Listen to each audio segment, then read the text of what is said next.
لوگ ٹوٹ جاتے ہیں ایک گھر بنانے میں، تم ترس نہیں کھاتے بستیاں جلانے میں۔ وہ شام سعدی کے دل کی ساری سوگواریت اپنے اندر سموئے اتری تھی۔ وہ سارا کے گھر کے کچن میں رکھی کرسی پہ خاموش بیٹھا تھا۔ ندرت منہ ہی منہ میں کچھ بڑبڑاتی سامنے کھانا رکھ رہی تھیں۔ زمر کو خیال کرنا چاہیے تھا، جب زرتاشا کے والد اور وارث کی بیوی فارس کو بے گناہ سمجھتے ہیں تو وہ کیوں ایسا کر رہی ہے؟ سعدی سر جھکائے سنجیدگی سے خالی پلیٹ کو دیکھتا رہا۔ ندرت نے اس کی پلیٹ میں سالن ڈالا، روٹی نکال کر دی۔ کھاؤ بیٹا، اس نے بے دلی سے روٹی لی، لقمہ توڑا، پھر نظریں اٹھا کر ماں کو دیکھا۔ وہ پر امید سی پریشان سی اسی کو دیکھ رہی تھی۔ تم پھپھو سے بات کرو نا، وہ اپنا بیان واپس لے لیں۔ پھر ٹھٹکی، غور سے اس کے چہرے کو دیکھا۔ تمہیں کیا ہوا ہے؟ آنکھیں سرخ پڑ رہی ہیں۔ کچھ نہیں، فلو ہے، وہ گیلی آواز میں کہہ کر سر جھٹکتا پلیٹ پہ جھک گیا۔ میں جوشاندہ بنا دوں گی، اس کے بعد پی لینا، ٹھیک ہو جائے گا۔ کاش دل کی بیماریوں کا بھی کوئی تریاک ہوتا، گھول کر پی لو، سب خوش باش ہو جائے۔ اس نے تلخی سے سوچا، کیا تم نے دوبارہ پھپھو سے بات کی؟ نہیں۔ کوشش تو کرو۔ فارس میرا بھائی ہے سعدی، مجھے اس کی فکر ہے۔ زمر میری پھپھو ہیں اور مجھے ان کی فکر ہے۔ اس کا علاج ہو رہا ہے، وہ انشاءاللہ جلد صحتیاب ہو جائے گی۔ سعدی نے بد دلی سے پلیٹ پرے کر دی۔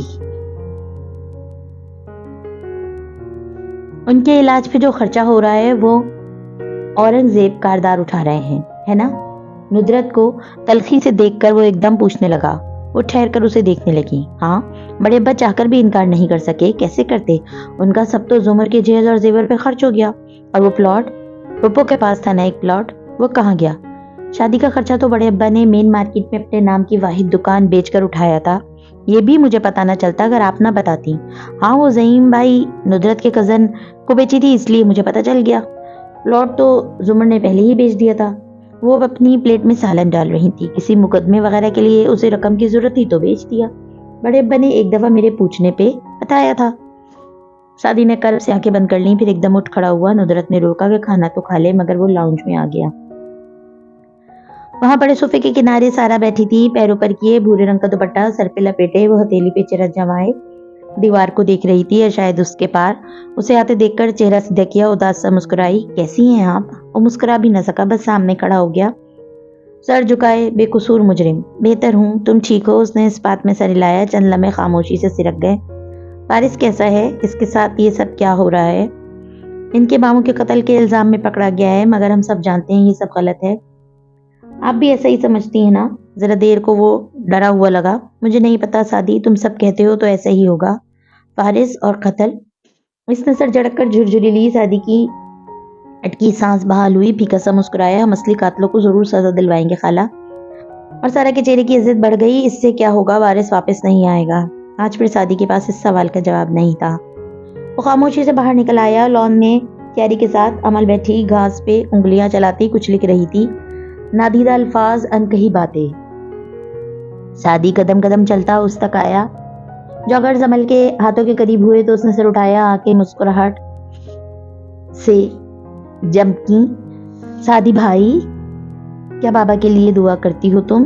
ہر دفعہ کی طرح آج پھر پوچھا۔ عمل نے جھٹ اسبات میں سلایا، سر ہلایا۔ روز کرتی ہوں۔ گڈ۔ وہ مسکرا کر پلٹ گیا۔ گیراج کی طرف جاتے ہوئے اس کے دل سے بھی دعا نکلی، مغفرت کی، جنت ملنے اور جہنم سے آزادی کی۔ ایک دم وہ رک گیا۔ عمل کو کیا پتا جنت اور جہنم کا، معافی اور بخشش کا؟ وہ الٹے قدموں واپس آیا، اس کے مقابل پنجوں کے بل بیٹھا، آنکھیں سکیڑ کر اس کا چہرہ دیکھا۔ تم کیا دعا کرتی ہو عمل بابا کے لیے؟ وہ جو گھاس پہ پھر سے لکھ رہی تھی نظر اٹھا کر سادگی سے اسے دیکھنے لگی۔ یہی کہ بابا واپس آ جائیں۔ رک کر پوچھا، وہ واپس آ جائیں گے نا سعدی بھائی؟ سعدی شلسا اسے دیکھے گیا۔ ہیئر بینڈ میں جکڑے بالوں والی عمل امید سے اسے دیکھ رہی تھی۔ اس نے خود کو کہتے سنا، وہ کبھی بھی واپس نہیں آئیں گے۔ تم دعا کیا کرو کہ وہ جہاں رہیں خوش رہیں۔ عمل چند لمحوں کے لیے بالکل خاموش ہو گئی، پھر چہرہ رازداری سے قریب کیا۔ اگر میں بابا کی قبر کھودوں تو کیا وہ نیچے ہوں گے؟ ہچکچاتے ہوئے بولی، ہاں، مگر ان کی جو روح تھی وہ اوپر چلی گئی ہے آسمانوں میں، مگر وہ قبر میں بھی موجود ہے۔ وہ سوچ سوچ کر الفاظ چن رہا تھا۔ عمل کے ابرو چمبے سے اکٹھے ہوئے۔ بابا 2 ہو گئے ہیں؟ اس نے 2 انگلیوں کی وی بنا کر حیرت سے پوچھا۔ سادہ سا سوال مگر پیچیدہ جواب۔ وہ اٹھ کھڑا ہوا، دعا کی